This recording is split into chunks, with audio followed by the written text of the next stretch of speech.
Hola amigos, bienvenidos a su canal La Voz de lo Oculto. Día de Muertos es una festividad de gran arraigo en nuestra cultura y le haremos homenaje con estas 6 historias cortas de terror que te helarán el alma. 1. Impactante noticia. Leonor era una niña como cualquier otra, solo tenía una pequeña dificultad: se mudaba de nuevo. Su madre se dedicaba a los bienes raíces. Compraba, arreglaba y vendía casas, aparte le encantaba la restauración, así que su predilección por las casas antiguas empujaba a la familia a llevar más bien una vida nómada. Llegó el tiempo en el que consiguió una muy antigua casona, la cual tenía un aspecto muy deteriorado, pero en un muy buen precio. Aparte, que había muchas piezas en la casa como muebles y decoraciones también muy antiguas. Esto es lo que le representaba un muy buen negocio. Era la primera noche que dormían allí, y como siempre, su madre le había dejado una pequeña bombilla encendida para espantar todos sus miedos. Cada vez que se cambiaban de casa, le costaba mucho conciliar el sueño. La primera noche apenas durmió, el crujir de las ventanas y de toda la casa la despertaba continuamente. Pasaron 3 días más hasta que se empezó a acostumbrar a los ruidos y pudo descansar ya mejor. Una semana después, en una noche fría, un fuerte estruendo la sobresaltó. Había tormenta y la ventana se había abierto de par en par por el fuerte vendaval. Presionó el interruptor de la luz, pero no se encendió. El ruido volvió a sonar, esta vez desde el otro extremo de la habitación. Se levantó corriendo y con la palma de la mano extendida sobre la pared empezó a caminar en busca de su madre. Estaba completamente oscura. A los 2 pasos, su mano chocó contra algo. Lo tocó y se estremeció al momento. Era un mechón de pelo. Atemorizada entró en desesperación y no supo qué hacer. Un relámpago iluminó toda la estancia y vio a un niño con la apariencia como si estuviera descarnado, de su misma estatura frente a ella. Se echó a correr por el pasillo gritando hasta que se topó con su madre. ¿Tú también lo has visto?, le preguntó la madre con una expresión de pánico en el rostro. Así que tomó a Leonor de la mano y trató de tranquilizarla. No sabía qué estaba pasando. Sin ni siquiera preparar el equipaje, salieron corriendo de la casa. Volvieron al amanecer, tiritando y con las ropas mojadas. Se encontraron todo tal y como lo habían dejado, menos en el espejo de la habitación de la niña. Un mechón de pelo colgaba de una de las esquinas y la palabra fuera estaba grabada en el vidrio. La familia se mudó de manera definitiva para dejar atrás aquella pesadilla. Leonor había empezado a ir a un nuevo colegio y tenía nuevos amigos. Un día, su profesora le pidió un reporte de hechos antiguos y les prestó unos periódicos viejos para la actividad. Un terror indescriptible fue subiendo por todo su cuerpo. Empezó a sudar frío y su cara reflejaba una ansiedad malsana. Leonor ahogó el grito cuando, en una de las portadas, vio al mismo niño una vez más, bajo el titular: aparece muerto un menor en extrañas circunstancias en casa de familia adinerada. 2. La criatura de la alcantarilla. Hace tiempo, cuando yo tenía 9 o 10 años, esto ocurrió en un pueblo de Guerrero, donde yo vivía cuando era pequeña. Una noche, entre mi tía y yo jugábamos a molestar a otro de mis tíos, mientras mi mamá y mi abuelita preparaban la cena. Por nuestra propia risa, no oímos que mi mamá y mi abuela nos llamaban desde la cocina, y cuando por fin logramos oír, corrimos y nos dirigimos a la cocina. Al llegar nos mandaron a la tienda, que quedaba como a 4 minutos, pero ya era de noche y teníamos que caminar cerca de la carretera, así que nos tomamos de la mano y corrimos. Nos detuvimos justo a la mitad del camino al escuchar un ruido que provenía de la alcantarilla, que estaba debajo de la carretera nacional. Nos dio bastante miedo, que nos quedamos paradas solo mirando a la alcantarilla junto a un gran silencio. De pronto, un carro que pasaba por la carretera nos alumbró las caras y luego sus luces iluminaron la alcantarilla, dejándonos ver un animal que corría en 4 patas. En ese preciso momento quisimos correr, pero esa cosa agarró a mi tía tirándola al suelo y arrastrándola hacia la alcantarilla. Armándome de valor, tomé un trozo de madera y lo golpeé. Soltó a mi tía para luego atacarme a mí. No sé cómo, pero no dejé que me alcanzara, y mi tía rápido se levantó y corrió a esconderse detrás de un árbol. Para esto, todo estaba en completa oscuridad. Solo la luz de la luna nos iluminaba. Vi a mi tía detrás del árbol y corrí junto a ella, pero en ese momento esa cosa se iba acercando a nosotras. Mi tía tomó una piedra mientras yo sostenía el trozo de madera, pero gracias a Dios, en ese preciso momento, iba pasando un carro por la carretera y volvió a iluminar todo. Pudimos ver Cómo ese ser estaba en dos patas, era como de un color oscuro y ojos muy brillantes. Mientras el carro que pasaba por la carretera se acercaba a esa cosa, fue adentrándose más y más a la alcantarilla. Nosotras corrimos siguiendo la luz del carro y así logramos llegar a la tienda. Compramos el encargo y al salir de la tienda nos pusimos a llorar. Las personas que pasaban por ahí nos miraban. Pasamos un buen rato sentadas fuera de la tienda, cuando de pronto vimos a mi papá y a mis otros tíos que como siempre salían de noche de trabajar. Nos pusimos muy felices al verlos y venir. Nos preguntaron qué estábamos haciendo, a lo cual nosotras les contamos lo que nos había sucedido mientras nos íbamos para la casa. Al pasar por aquel lugar, no había nada que comprobara lo sucedido, y comenzaron a reírse de nosotras. Al llegar a la casa, mi mamá se encontraba muy enojada, pero al contarles lo que nos había pasado, ella y mi abuelita nos dijeron que por esa razón era por la que no se debería de jugar de noche, pero fue la única vez que me pasó algo así, y desde hace mucho tiempo, al pasar por alguna calle sin luz, siento como que alguien me vigila. 3. El fantasma de la novia. En la Ciudad de México en el siglo XIX vivió una hermosa mujer de una buena familia que ya había entrado en la edad casadera. Muchos hombres de la ciudad cortejaban a una joven de buena familia esperando obtener sus favores, pero la joven era un tanto presumida y no parecía conformarse de esos galanes que la acosaba. Sus padres la animaban a hacer su elección, pero ella demoraba el momento, no por falta de interés, sino en pos de conseguir al mejor partido. Fue así que la joven conoció, dicen que por casualidad, a un caballero extraordinariamente apuesto, de excelente educación y mejores modales. La joven se enamoró inmediatamente y esperó ansiosa la proposición matrimonial de este hombre, que no tardó en llegar. No obstante, le impuso una condición arriesgada para la época: debería conocerla en la intimidad, un pedido que era conocido en los antiguos tiempos como la prueba de amor. La joven dudó al principio, pero era tal la fascinación que sentía por el muchacho que se avino a su pedido. Para su alivio, no cambió nada después de que esto se hubiera consumado, porque ahora ya estaban listos para su unión. El día de la boda llegó. A la hora señalada se presentaron en la iglesia gran cantidad de invitados. La novia lució un vestido impactante y las celebraciones planeadas rivalizaban con las de una princesa. Cierto malestar comenzó a notarse cuando los minutos transcurrieron y el novio no se hacía presente. El malestar se tornó en indignación al cabo de pocas horas, y en alarma cuando el novio fue buscado en los lugares que solía frecuentar, su domicilio y todo tipo disponible en la Ciudad de México, y no fue hallado. La boda se suspendió y la joven mujer se sumió en una depresión muy profunda. Los días pasaron sin novedades del novio. Los padres y familiares de la novia desistieron de seguir buscándolo. Todos comentaron con cierta resignación que la mujer había sido afortunada, ya que se había librado de un timador sin pagar los costos por ello. Nadie sospechaba el terrible secreto que la desafortunada joven guardaba, en una época en la que la virginidad femenina era considerada requisito indispensable para el matrimonio. Semanas después, la jovencita seguía echada en su cama, sin ganas de continuar su vida, contemplando su vestido de novia. Una tarde, en la que se encontraba sola en la casa, a excepción de la servidumbre, vistió su ropa de novia, se paró frente al espejo y tomando un cuchillo que había ocultado en su cuarto, se dio muerte frente a la mirada aterradora de las criadas. Enorme fue el dolor de la familia. Su entierro conmovió a toda la ciudad. Pasaron los meses y un día, un crimen sacudió las calles de la Ciudad de México. Un hombre había sido hallado muerto a puñaladas frente a una iglesia. En las manos se le hallaba un anillo de bodas. Según testimonios de las personas que encontraron el cadáver en la madrugada, la sombra de una mujer que vestía atuendo de novia había sido vista en los alrededores. Los familiares de la joven muerta, temerosos de lo peor, acudieron secretamente al cementerio. Al abrir el ataúd, hallaron la sorpresa aterradora que esperaban evitar. No había cadáver en la tumba.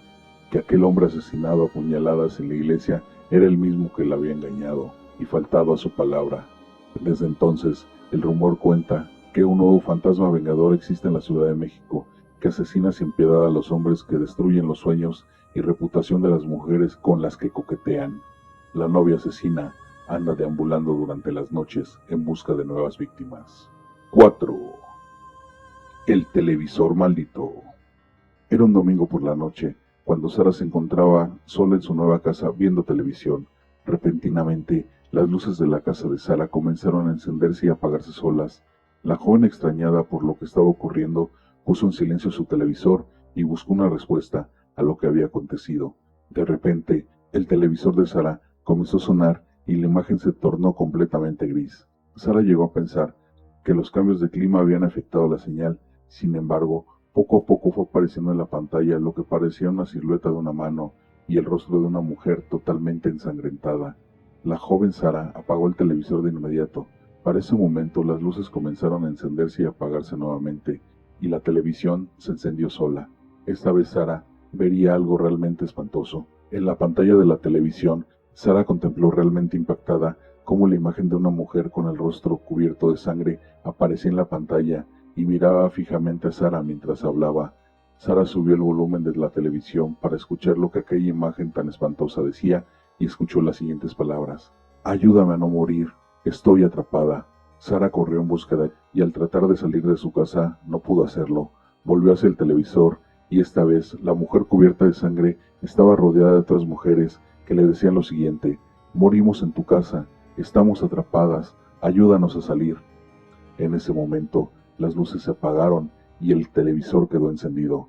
La imagen desapareció. Sara pensó que quizá la pesadilla había terminado. Sin embargo, a los minutos escuchó un susurro en el oído que le dijo las palabras de condena: «Tú también morirás». 5. ¿Y si lo enterramos vivo? Habíamos pasado una agradable Nochebuena en la familia, con la visita de los primos. El más grande y muy querido tenía vacaciones para las fiestas decembrinas y se iría a la primera semana de enero.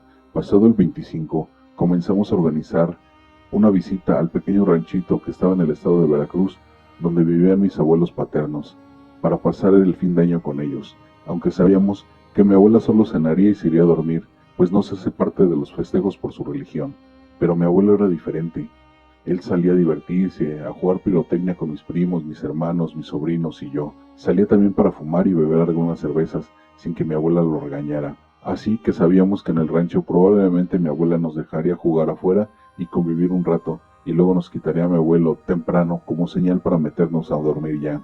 Eso comentábamos antes de decir si salíamos a la carretera el 30 de diciembre durante el día o a la medianoche para llegar a primera hora al rancho e iniciar con los preparativos en la mañana ya del 31.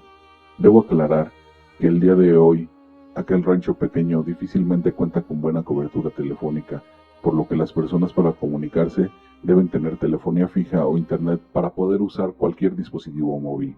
El año estaba a días de terminar y mientras los planes seguían en marcha, todo parecía normal. El 27 de diciembre cerca de la 1, mientras me encontraba viendo televisión con mi tía, que estaba en casa porque mis primos estaban con su papá y solo se quedó mi primo menor, que era muy pequeño aún. Mi tía recibió una llamada de una vecina de mis abuelos, donde le dijo que no estaba segura, pero que creía que mi abuelo le había dado un infarto y que no sabían si seguía o no con vida, que ya les había avisado a mis otros tíos que vivían considerablemente más cerca que nosotros, que vivíamos en Puebla. Solo le pidieron a mi tía que por favor les dijera a mis papás y a su otra hermana que vivía también con nosotros. Mi tía palideció durante la llamada, solo volteó a verme llorando y me dijo: «Mi papá, tu abuelito». Salió corriendo y yo detrás de ella. Bajamos las escaleras y nos fuimos a buscar a mi mamá y a mi otra tía, que estaban cocinando para esperar a que viniera mi papá a comer, como era costumbre. Yo tenía 14 años de edad, suficiente para entender que algo había pasado con mi abuelo sin necesidad de haber escuchado la llamada. Al llegar con mi mamá, mi tía apenas si pudo decirle que se iría al rancho en ese momento, porque mi abuelo le dio un infarto. La cara de todos se vio incrédula en ese momento, y mi mamá reaccionó a calmar a mi tía diciendo que antes de hacer cualquier cosa, llamáramos a mi papá y que nos íbamos todos juntos. Le llamamos enseguida y aunque se encontraba trabajando en un sitio muy alejado, llegó en cuestión de minutos. Mi mamá nos dijo que metiéramos lo necesario de ropa en las mochilas. Llegamos a la casa de mis abuelos, siendo aproximadamente las 11 de la noche.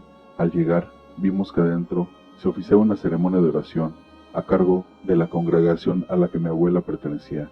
Respetando la decisión de mi abuela, optamos por entrar por la parte de atrás para no interrumpir, pero al ser de una puerta muy pequeña, decidimos entrar en fila. Para sorpresa de todos, al entrar mi tía, las luces se apagaron por completo. Hubo un apagón en todo el pueblo. En ese momento mi tía comenzó a llorar desconsoladamente, argumentando que mi abuelo estaba ahí y que la había abrazado. Cabe mencionar que mi tía es la menor de todos los hijos, y la consentida también.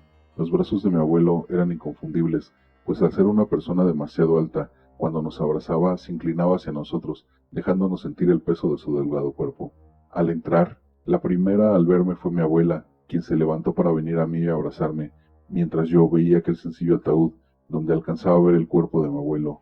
Ignoro en qué momento mi papá y mis tíos entraron también.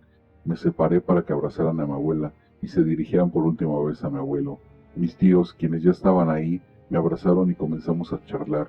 Las pláticas en los velorios son más del tipo en donde todos recuerdan y cuentan sus anécdotas con el abuelo, que era bastante humorístico. Llegada la madrugada, y tras el extenso viaje, mi primo, mi tía y yo teníamos bastante sueño.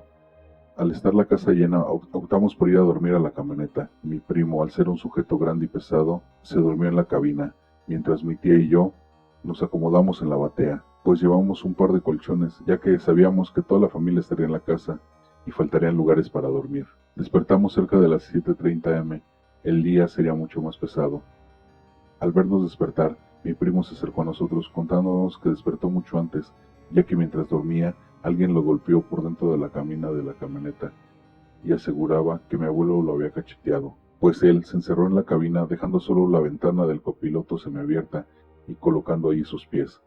A todos les pareció un poco increíble su relato, hasta que nos percatamos de las marcas de unas manos sumamente grandes y delgadas que estaban plasmadas en el cristal de la ventanilla donde se durmió mi primo, quien no se quedó con la duda y fue al ataúd a ver las manos de mi abuelo, las cuales coincidieron con tamaño a las que aparecían en el cristal. Luego de contarle a todos, muchos nos dijeron que en un velorio la gente va a velar, no a dormir, y que seguro se había molestado a mi abuelo. El día pasó por una variante de clima bastante extraño, y luego una clásica discusión entre familia, porque el cuerpo de mi abuelo estaba mal colocado en el ataúd, encontrándose de cabeza de la posición en que corresponde. Nos dirigimos al panteón para sepultarlo, siendo ya muy tarde, pues los panteoneros tardaban mucho más de lo habitual en hacer la fosa y todo lo que correspondía. Ellos mismos dijeron que pocas veces tardan tanto. Finalmente, al terminar el evento, volvimos a casa con los amigos y vecinos de mi abuelo y toda la familia para comer y finalmente terminar el día. La última cosa extraña que sucedió esa madrugada, al irnos todos a dormir con una mejor organización, todos sabíamos que mi abuelo padecía del corazón, además de las complicaciones que ya tenía, pues también había sido diagnosticado años atrás con EPOC. No sé si hizo de las suyas en nuestro subconsciente, pero la noche fue bastante pesada para dormir. A pesar del cansancio, cuando logramos caer en la profundidad de los sueños, despertamos horas después, todos con una confusión y sensación bastante extraña y difícil de describir, pues mientras conversábamos entre tíos y primos, sin que estuviera mi abuela presente, le dije a mi tía lo que soñé. Mientras empezaba a dormirme, vi toda la casa de mi abuela como cuando llegamos, solo que el cuerpo de mi abuelo se encontraba en una litera, no en un ataúd. Mantenía sus manos unidas, como se acostumbraba a colocar las manos de una persona cuando muere, y de momento, en una de sus manos caía a un costado de la cama, como uno de esos espasmos que tenemos a veces al dormir, lo que me hizo dar un salto que me despertó. Al darme cuenta que solo fue un sueño, volví a acostarme para luego adentrarme en un sueño aún más extraño, pues veía en ese sueño mi abuelo despertar dentro de su ataúd, ya estando sepultado y desesperado por salir, al punto de que rasgaba su ataúd y su mismo rostro por la desesperación, siendo esas imágenes con las que me desperté en la mañana. Para mi sorpresa, mi tía tuvo el mismo sueño, su padre despertando luego de ser sepultado, y a la vez mi papá y otros miembros de la familia coincidieron con el mismo sueño, causándonos una increíble duda y una sensación de extrañeza que se podía sentir en todo momento. Concluyendo con el tema y guardando la duda según cada uno de los que compartimos aquel sueño. 6. El mausoleo embrujado. En algún momento de 1800, una niña llamada Julia fue a visitar a su familia en el estado de Carolina del Sur en Estados Unidos. Una vez allí, la niña cayó enferma. Había cogido malaria o alguna otra enfermedad mortal de la época. Ella murió poco después de enfermarse. Y como antes se creía que era posible que las enfermedades se transmitieran a través de los muertos, un ataúd fue construido a toda prisa y fue enterrada en la tumba de la familia. Años más tarde, hubo otro fallecimiento en el mausoleo y el mausoleo se volvió a abrir para un nuevo ataúd. Para sorpresa de los presentes, un esqueleto cayó delante de ellos. Al parecer, la chica que había sido enterrada años antes solo estaba en estado de coma. Cuando despertó, luchó a su manera para salir del ataúd, pero estaba demasiado débil para que pudiera mover la puerta de aquel mausoleo de concreto. marcas de arañazos que cubren toda la puerta, mostrando el pánico que tuvo antes de morir atrapada. Los restos de la niña fueron enterrados de nuevo, al igual que los de la pariente, cuya muerte llevó al descubrimiento sombrío. La puerta fue cerrada de nuevo. Todavía aturdidos por el descubrimiento horrible en el mausoleo, los miembros de la familia de la joven visitaron el cementerio a presentar sus respetos y orar para que perdonara su actuación ante el triste caso. Cuando lo hicieron, la puerta que días atrás habían cerrado estaba abierta. Pensando que la puerta tenía que haber sido el resultado de un mal cierre, cerraron de nuevo y se marcharon a sus casas. Unas semanas más tarde, un clérigo de la iglesia vio que la puerta estaba abierta y ordenó que se cerrara. Esto sucedió una y otra vez a lo largo de los meses. Cadenas y candados irrompibles se utilizaban para mantenerla herméticamente cerrada, pero siempre se rompía y la puerta se abría. Así que decidieron, como 50 años atrás, poner una puerta que solo podía ser removida por maquinaria pesada, de las que se usan en las industrias, pero la puerta se abrió también. Julia debe de haber estado particularmente enojada con esa puerta, ya que no solo estaba abierta, sino que se oían gritos desquiciados en el mausoleo en las noches. Ahí es cuando todo el mundo dejó de intentar cerrar la puerta. Hasta este día, la puerta original no es más que un mármol roto que se encuentra en el umbral de la tumba. Ahora que no hay puerta en el mausoleo, la familia cree que el espíritu de la joven puede descansar, pero todavía hay algunos que dicen que ella está en el mausoleo solo para asegurarse de que nadie se atreva a tener la idea de poner una puerta en el mismo mausoleo que la mató hace tantos años. Cuenta la leyenda que los visitantes al salir a la iglesia van a caminar hacia el cementerio y echar un vistazo a dicho mausoleo y caminar a su alrededor para ver dónde murió la desdichada joven. Algunos reportan sentir una esencia en torno a ellos y otros afirman haber capturado imágenes con sus cámaras que no se pueden explicar. Esto es todo por hoy. Espero que estas historias te hayan llenado de terror. Suscríbete, dale like, activa las notificaciones para que no te pierdas el contenido. Déjanos tus comentarios y recuerda que siempre detrás de ti está la voz de lo oculto.